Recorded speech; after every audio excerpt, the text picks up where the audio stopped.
Um, the life we live is full of choices.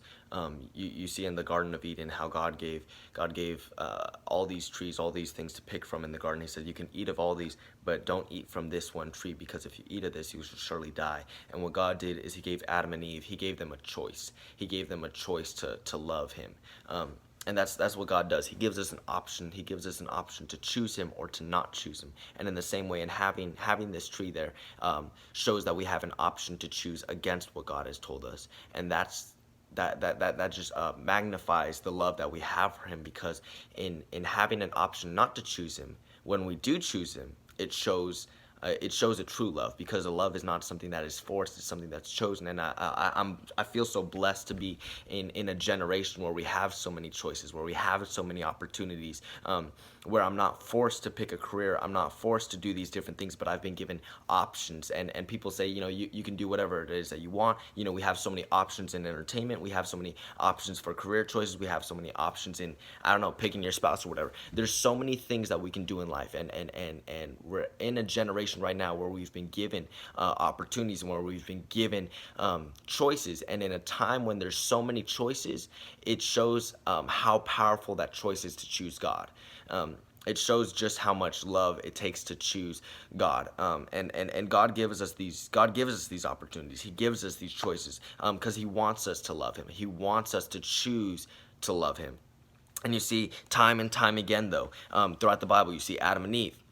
They choose not to love Him. They choose their own path. You see the Israelites. Moses goes up to the mountain, and instead of choosing to continue to follow after God and follow in His ways, they create a golden image to worship. You see they want a king. It says they go to Samuel, the elders of the Israel nation. They go to Samuel and they say, we want a king like all the other nations. And what they wanted is they wanted to be like everyone else. They wanted to be like the world. They had an option to, and so they chose that instead. And there's so many times I'm reading the word and I'm seeing what the Israelites do, and I'm seeing what the Pharisees are doing, and I'm just like, man, how did they, knowing what God has done for them, how did they still choose against God? You see the Israelites, all these miraculous things that God has done to deliver them from Egypt, all the things He's done in the desert to bring food down from them, food down for them, and to save them, and all these different things. Time and time again does He deliver them. Time and time again does He save them. Time and time again does He provide. Does He speak to them? Does He love them? And yet they still choose the opposite. All these miracles, and yet they still choose the opposite. All these things that are going on, and yet they still choose a life separate from God. And it's just like, I was just thinking, so many times have I read something like that, and I haven't put myself in those shoes. So many times I've seen what the Israelites have done, and we look at them, we read these stories, and we're like, man, how did the Israelites still not choose God? But the truth is, we don't. We don't choose God. In a lot of ways, we're like the Israelites. We see the things that God has done in our life, and yet we choose the opposite. We see the things that He's done for us. We see the things that He's done in us, but yet we still don't give Him everything.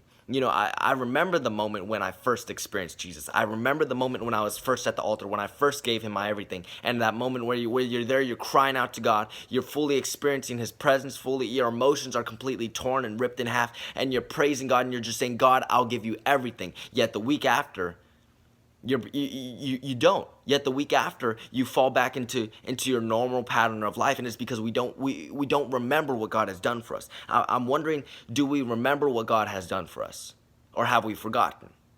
Because you see the Israelites time and time again, all these things that God has done, and they have a choice to follow it. They have a choice to love on God, and yet they choose the world. Why do we choose the things opposite of what it is that we really internally desire? If we have this passion for God, if we have these things, and we've seen the things that God has clearly done in our lives, and that's why a bunch of churches take communion every Sunday, to remind themselves of what God has done on the cross, to remind ourselves. This shouldn't be something that we have to remember, though. It's something we get to.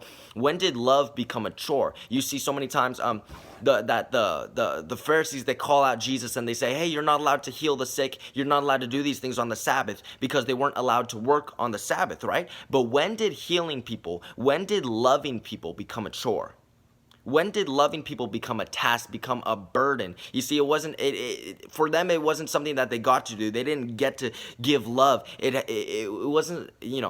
Watch the way you say things. And I have to check myself in this all the time, because there's so many times I'm talking about doing the works of God, doing service and stuff like that, and I'll say, oh man, I've got to go here, or I have to go here, instead of saying I get to, or I'm going to. And it's like, suddenly this thing that I love doing, suddenly this thing that I was so passionate to do, suddenly becomes a chore to us. And that's because we forget what God has done in our lives. We forget why we did it in the first place. We know what we're supposed to do, but we don't even know why we're doing it. Why do we give our lives to God? If everything about our salvation, everything about our faith was about getting to heaven, then the best thing that can happen is I give my life to God and get hit by a bus and go straight to heaven.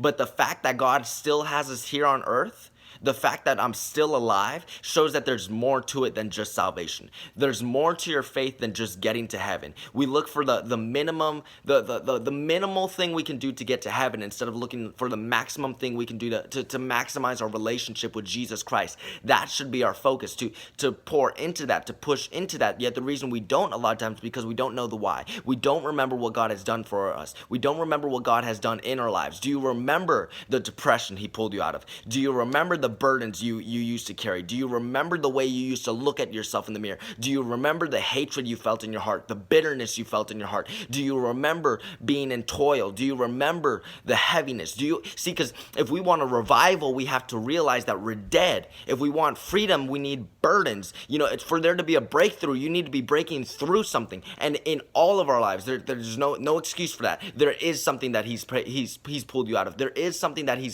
he can pull you out of. There is something that we are trapped into, whether it's our pride, or whether it's our fear, or whether it's death, or whatever it is. We're getting pulled out of that. There's something that God has done in our lives, and yet we forget, and we don't grasp it in our mind. And if we could only grasp what it is that God has done for us, I wonder how we would live our lives. I wonder how we would live our lives. I remember the altar saying, I'll give you everything, yet we still struggle. We struggle to give God even a bit of our money. This whole 10% thing, it suddenly becomes a tax that every time you work, oh man, I'm just writing off my 10%. Instead of, it's not something we enjoy doing anymore. Serving God should never be a work. It should never be this thing that we hate to do. Serving God is an honor. Serving God is a thing that we do to love him. It's something we do to show our affection. It's something we do to choose him over choosing the world. And you see, when the Israelites wanted a king, it's because they forgot who was leading them. Because they forgot what he had done in their life. It's because they forgot the signs. They forgot the miracles. They forgot the love that God had poured out for them. How many times do we remember the gospel? How many times do we really think about what God has done for us in our lives? How many times are we so focused on our own problems instead of being focused on what God has done for us? I remember when you give your life to God, and you're so focused on his goodness, you're so focused on his glory, you're praising him because of his glory, not because of the brokenness in your life.